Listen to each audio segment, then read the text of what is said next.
the next part we are going to discuss about, that is a work done by the impeller or a centrifugal pump on a liquid. So for that we are going to again take the help of the same part which we had covered in the turbines, that is a force exerted by a jet of water on a turbine. But here the mechanism will be the reverse that of the turbine.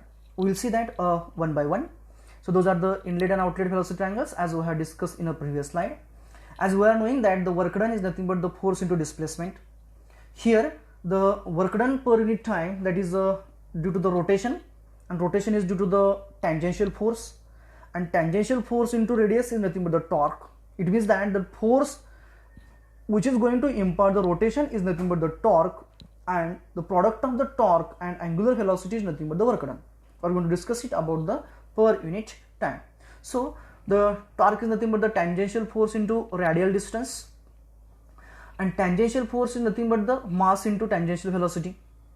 Mass, if you keep as it is, then it works, or if you want to convert that mass in terms of the density and volume, then also we can go for. But here we will keep the mass m as it is, into the tangential velocity at the inlet minus tangential velocity at the outlet. That is, we are going to consider, that is a force into time, that is a impulse momentum equation. That is, force is nothing but the mass into velocity, that is a mass into velocity is nothing but the momentum.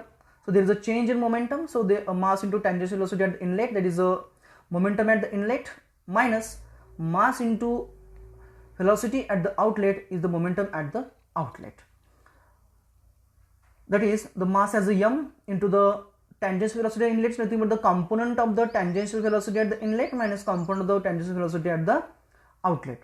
So tangential velocity, a component of the tangential velocity at the inlet, that is the component of the V1 at the inlet, we can say. So component of the V1 at the inlet is a VW1, that is a VW1 cos alpha we used to talk about, clear. And the component of the velocity at the outlet we used to talk about the V2 as the V2 cos alpha, sorry, V2 cos beta, and that is nothing but the VW2. But the VW1 we have to consider as a negative, we have considered as a negative. Why is it so negative? Because rotation is in this direction and the flow is moving towards this direction. So we have negative here in minus VW1 minus of minus VW2. It is a velocity of whirl at the outlet. So we will have the VW2 minus VW1. Here I missed to have the minus sign here. So VW2 minus V1. So minus of minus, it will be plus, and minus of VW1. But most of the times we used to consider VW1 as a 0. So VW1 will be 0. It is momentum at the inlet will be the 0, because there will be negative pressure, and there will be the momentum at the outlet. So we will have in general expression for the tangential force as a m into VW2 minus VW1. So the torque, that is the tangential force to the radial distance, that is a m into VW2 minus VW1 into radius r. So for VW2 r will be the r2, and for VW1 r will be the r1, and VW2 r2, VW2 r1, and VW2 r2, that is a r2 and r1, that is the product we have considered.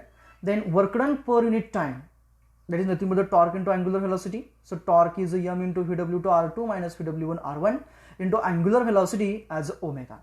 So if you multiply omega, then we will have this omega into r2 and omega into r1, and by the linear expression, this is the expression, that is a m into VW2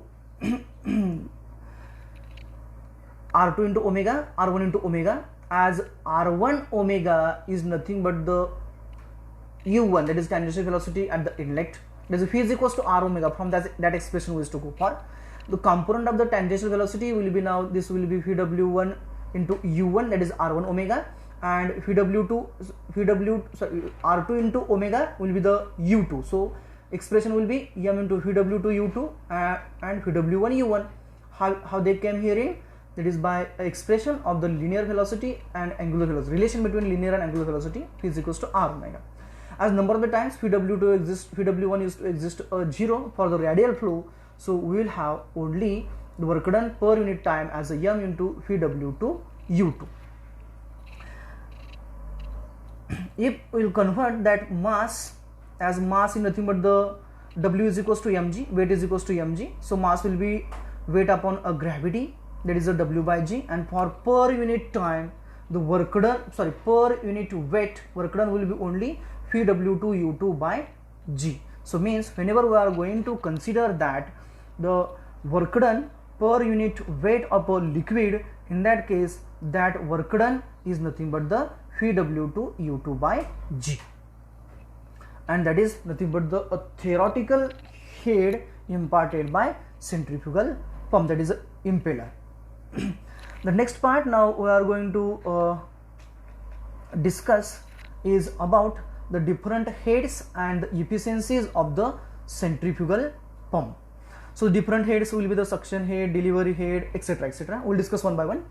Suction head, firstly we will discuss about the suction head is nothing but the difference of the elevation or the height between the eye of the impeller, that is this point, eye of the impeller, that is center of the pump, towards the topmost portion of the water surface in the suction, that is in the well or the sump we can say. That is top elevation difference from the top portion of the sump to the center of the impeller is a suction head, whereas the elevation difference between the center point of the impeller to the point where the water will be delivered, that difference or that head is considered as a delivery head. So suction head is the elevation difference between the eye of the impeller or the center of the pump and the topmost portion of the sump, whereas the delivery head is nothing but the elevation difference between the eye of the impeller and the topmost eye of the impeller and the point where the water will be discharged. The next head is the gross head or the total head or the static head, or it is also called as lift. That is nothing but the addition of the suction head and the delivery head is nothing but the static head. It is from topmost point where it will be delivered and the point from which it will be sucked. That elevation difference or that height is nothing but the gross head. Next head is the manometric head. The manometric head is the actual head imparted by the pump to the pump or the impeller to the liquid. That is nothing but the head against which a centrifugal pump has to work. That is nothing but the manometric head. So manometric head is correlated by three ways. The first way of the correlation of the manometric head or the calculation of manometric head is the subtraction of what the head imparted by the impeller to the liquid minus loss of the head in the pump. Means whatever the head which has been imparted by the pump or the impeller at this point minus whatever the losses those used to exist. Whatever the head which has been imparted by the impeller, it means that when it is going to come out of this at this point, minus the losses in the pumps, means when it will be up to this point, then there will be the loss in the casing and in the impeller. So if you subtract those losses, then in that case we will get the manometric head, that is a head loss, that is a head imparted by the impeller minus head loss in the impeller and a casing. The next way, that is nothing but the head imparted by the impeller. In the previous slide we have seen Vw2 U2 by G, that is per unit weight of the liquid, minus head loss in the impeller minus head loss in the casing, that is a HLI, that is a head loss in impeller, and HLC, that is head loss in a casing. The next way of the finding the manometric head is the total head at the outlet of the pump minus total head at the inlet of the pump. That is whatever the head which will be there at the outlet minus head which will be there at the inlet of the pump. That is nothing but the manometric head. That is a static head minus loss plus losses in the pumps plus the delivery head. Then the next part which we are going to discuss about is the different efficiencies of the centrifugal pump. The first efficiency which we are going to discuss about is the manometric efficiency. So manometric efficiency, what will be manometric efficiency? The manometric efficiency is the ratio of the power given by the pump to the water at the outlet of the pump to the power available at the impeller of the pump. That is that the outlet, that is a manometric head, which is provided by the provided by the impeller, it is outlet power we can say in terms of the power, and the power which will be there at the impeller, that is the head imparted by impeller to the liquid. It is a ratio of manometric head to the head imparted by impeller to the liquid is nothing but the manometric efficiency. So manometric head is Hm divided by head imparted by the impeller to the liquid per unit weight, that is a Vw to U2 by G. It implies G will be getting multiplied to the Hm, so G into Hm divided by Vw to U2. This is expression for the manometric efficiency, that is how much amount of the exact head is there at the outlet chamber, that is at the delivery point, to the how much amount of the head has been imparted by the impeller. That ratio is nothing but the manometric efficiency. The next one is the volumetric efficiency. So volumetric efficiency talks about the how much amount of the liquid per second or the liquid is there at the delivery point, and how much amount of the liquid has been passed from the impeller. That is, if there exist a losses, leakages, in that case the whatever the liquid has been sucked or thrown by the impeller or passed to the impeller, that exact quantity will not reach up to the delivery point if there exist a losses. So the whatever the exact amount of the quantity of the liquid will be there at the delivery point to the amount of the liquid which has been delivered by the impeller, that ratio is nothing but the volumetric efficiency. So Q is the exact amount of the water which is there at the outlet or delivery point divided by summation of the water which is there at the delivery point plus the different losses, that is a small q are the losses considered, and that ratio is considered as a volumetric efficiency. The next one is the mechanical efficiency. So mechanical efficiency is the ratio of the power delivered by the impeller to the liquid to the power input to the pump shaft. That is how much amount of the conversion of the mechanical power takes place. It means that the power exactly there at the impeller to the power exactly given by the motor to the shaft, that ratio is nothing but the mechanical efficiency. That is power at the impeller divided by power at the shaft. So power at the impeller, that is a work done per unit time, that is a we had seen, that is a m into Vw to U2 divided by shaft power. Then per unit weight, you want then if you want to convert the mass into the weight, then there will be W by G.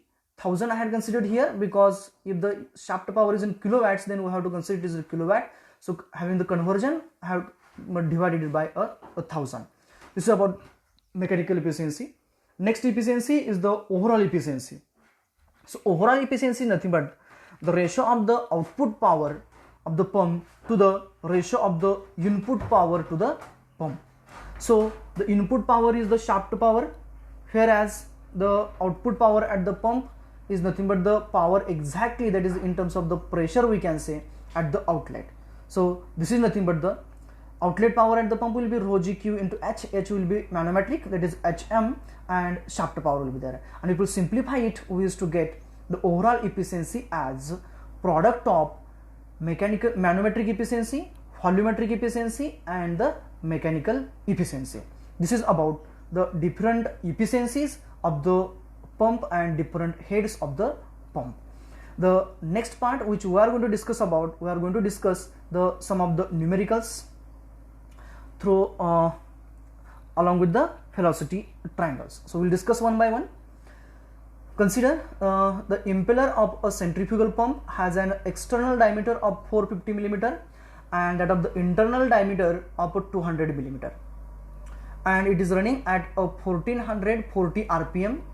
Assuming that the constant radial flow through the impeller at 2.5 meters per second, that is the velocity of flows are given to us, and the fans at exit are set back at an angle of 25 degree, means alpha is given, that is angle of the fans at the exit is given, that is a 25 degree.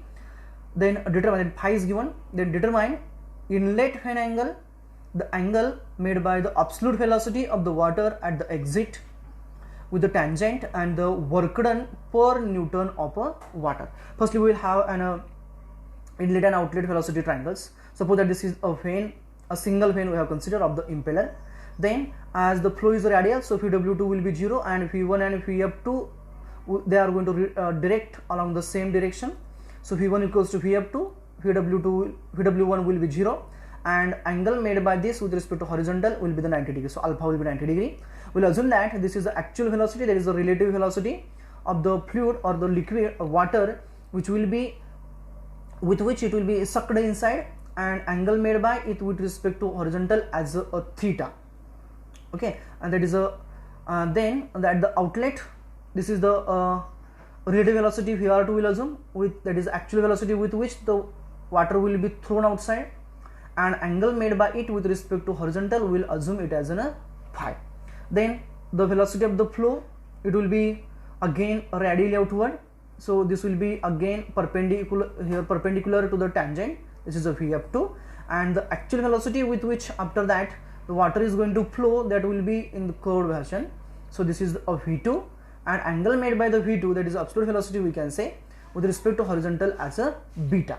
And the tangential velocity at the outlet will be from this G to the E, and the velocity of the whirl at the outlet will be from G to the F, whereas U1 will be from A to the B. Now we'll go for one by one. Firstly, we'll see that given data. So given data includes the diameter D1 at the inlet, that is the 200 millimeter, that is 0.2 meter. D2 at the outlet 450 millimeter, that is 0.45 meters. Then number of revolutions per minute, that is the 1440, those are made by impeller. Velocity of the flow at inlet and outlet are the same, that is 2.5 meter per second as per the statement they had given. Then they have also given us the angle, fan angle at the outlet, that is a phi 25 degrees, and with respect to that the things those are asked to calculate are inlet fan angle, that is a theta, that is the angle or the direction with along which the actually water will be directed inside, that is the velocity of relative velocity we can say, and the angle made by the relative velocity we have assumed as a theta, that is the angle of inlet angle of the fan. Then beta, that is at the outlet they had asked that the velocity, absolute velocity made with respect to horizontal, and work done per Newton of water. So if you want to have a theta here in the from the inlet velocity triangle, then we will be required to take the tan of the theta. So if we will take the tan of the theta in triangle ABC, as this is a right angle, so tan theta is equals to opposite upon adjacent side, that is a V1 or Vf1 upon U1 will be there. So that is V1 by U1, and for finding the U1 we are knowing that U1 is equals to pi d1 n by 60. So d1 we are knowing, n we are knowing. If we put up the value of the d1 and n, we will get the U1, that is 15.08 meter per second. Now put up that value of the U1 and the V1 in a tan theta, we will get the theta. But V1 we are knowing that V1 is equals to Vf1, so we will get tan theta is equals to 2.5, that is the V1 divided by U1, that is 15.08. we have a ratio as a 0.1658, and if we take the inverse of that, we will get the theta as 9.4 degree. That is, we got the inlet fan angle as a 9.4 degree. Now the next part we will go for beta, that is angle made by the absolute velocity with respect to the horizontal. So we will be required to consider the triangle DFG, and in this triangle DFG, if we will consider the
So consider the tan of the theta at the outlet velocity, so the tan of the beta at the outlet velocity triangle. So tan beta will be equals to opposite side by adjacent side, that is a F2 is opposite side, adjacent side is a VW2, that is the velocity of flow at the outlet and velocity of the whirl at the outlet.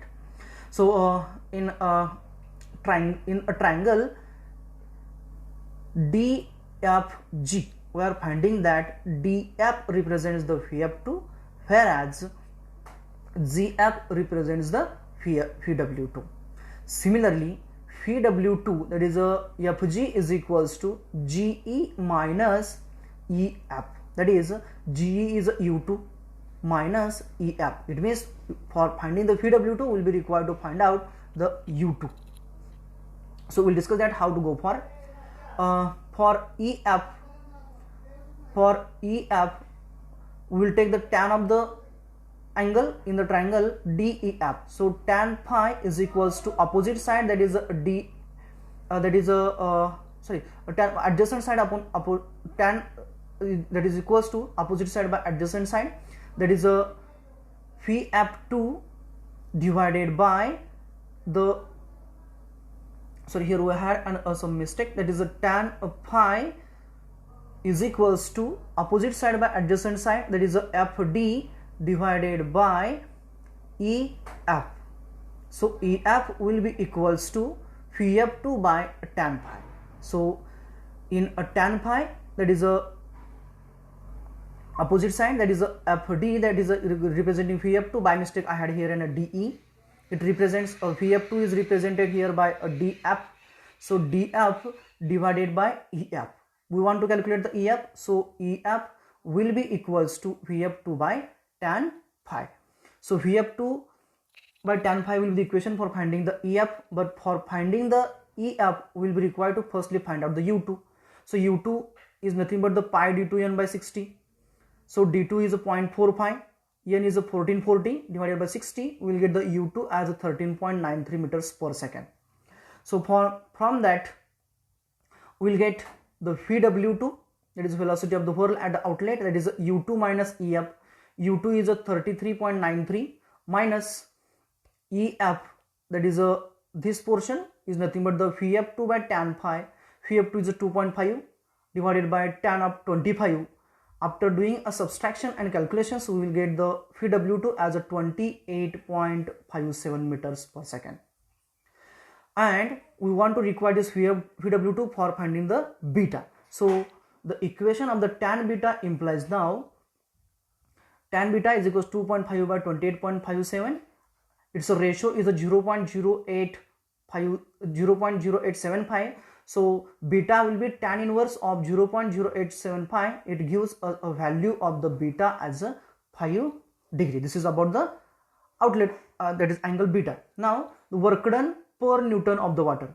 We are knowing that work done per Newton is per unit weight, that is a VW2 U2 by G. VW2 is 28.57, U2 is a 33.93 and G as a 9.81. So work done is a 98.81 Newton meter or joules. So this is about this example. The next example we are going to discuss about the another type. Consider a centrifugal pump discharging a liquid at the rate of 0.118 meter cube per second at a speed of 1450 rpm against a working head of 25 meters. The impeller diameter is 250 millimeter. Its width at outlet is 50 millimeter and the manometric efficiency is 75%. And we have to find out, that is determine fan angle at the outer periphery of the impeller. So along with the outlet and inlet velocity angle, first we will go for the given data. So given data includes the discharge, that is a 0.118 meter cube per second, n 1450 meter per second, manometric head, that is the head against which it has to work, that is 25 meters, diameter at outlet 250 millimeters, that is 0.25 meter, that is then width at the outlets, that is 50 millimeters, and the manometric efficiency as a 75%. We'll discuss the inlet and outlet velocity angle. We are going to assume that again the velocity that water will be radially entering inside the fan as a radially. So VW1 will be 0 and VF1 will be equals to V1. then a relative velocity VR1, that will be the velocity directed along the tangent at the inlet point of the vane, and angle made by the tangent at the inlet point with respect to horizontal as a theta. Alpha is equals to 90, that is angle made by the absolute velocity V1 with respect to horizontal, angle made by absolute velocity V2 with respect to horizontal at the outlet as a beta, and angle of the tip at the outlet along with which the relative velocity will be directed, that angle with respect to horizontal we are going to assume as a phi, which is asked to calculate. Along with that, as per the previous example, there will be the U2 and VW2. So now we'll discuss one by one. Angle phi is asked to calculate. So phi is asked me, so we have to go along with the outlet velocity triangle. So for outlet velocity triangle, consider the part of the outlet velocity triangle as a DEF. So in the DEF, we will be required to go for a tan phi. So tan phi is equals to opposite side by adjacent side. Opposite side is a VF2, adjacent side is a EF.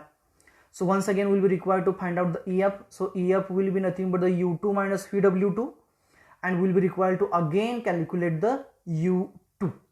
So we will go for one by one. Firstly, we will go for the VF2, that is from that is the velocity of the flow at the outlet, as discharge is a constant from the inlet point to the outlet point. For finding that VF2, we are going to take the help of the discharge, as the discharge is nothing but the area into the velocity. That is, the velocity will be the velocity of the flow and area will be the peripheral area, actual cross-sectional area we can say. So that area will be pi d2 b2 and the velocity will be VF2. So Q is knowing to us, so it implies VF2 is equals to Q by pi d2 b2. After putting the values over here, we will get the VF2 as a 3 meters per second. So we got the VF2 now. We will be required to find out the EF. So we will take the help of the whatever the things those are given to us. So EF is U2 minus VW2, and from the for the U2 now we will take the help of the relation, that is pi d2 n by 60. So U2 will be get d2 as a 0.25, n as a 1450. So after calculations you will get the U2 is equals to 18.98 meter per second. Now the next part is the VW2. So how to get the VW2 now? So from velocity triangles, or from the outlet velocity triangle, or from outlet velocity triangle, it will become somewhat difficult. So we'll take the help of the given entity, that is a manometric efficiency, as we are knowing that the manometric efficiency is nothing but the GH, that is a manometric head divided by head imparted by impeller, that is a VW2 U2 by G. So it will be in general, it is a G into HM by VW2 U2. Why have I taken the help of the same? Because this is known to us, manometric head is given to us, U2 we have calculated, VW2 we have calculated. So putting the VW2 we have to calculate. So putting the things, manometric efficiency 75%, that is a 0.75, G 9.81, HM as a 25 given to us, VW2 as unknown, into U2 as 18.98 meter per second. It implies VW2 is equals to 17.23 meters per second. Now we are going to use this for the finding the phi. Sorry, firstly EF we will go for. So EF is now difference of U2 and VW2. U2 as 18.98 and VW2 as 17.23. That is equals to 1.75. That is, then tan phi implies VF2 upon EF. VF2 is a 3 and EF as a 1.75. So phi is equals to tan inverse of 1.714, and we will get the phi as a 59.74 degree. So in this way we have calculated the angle made by the fan or outlet tip of the fan, that is a phi. Thank you.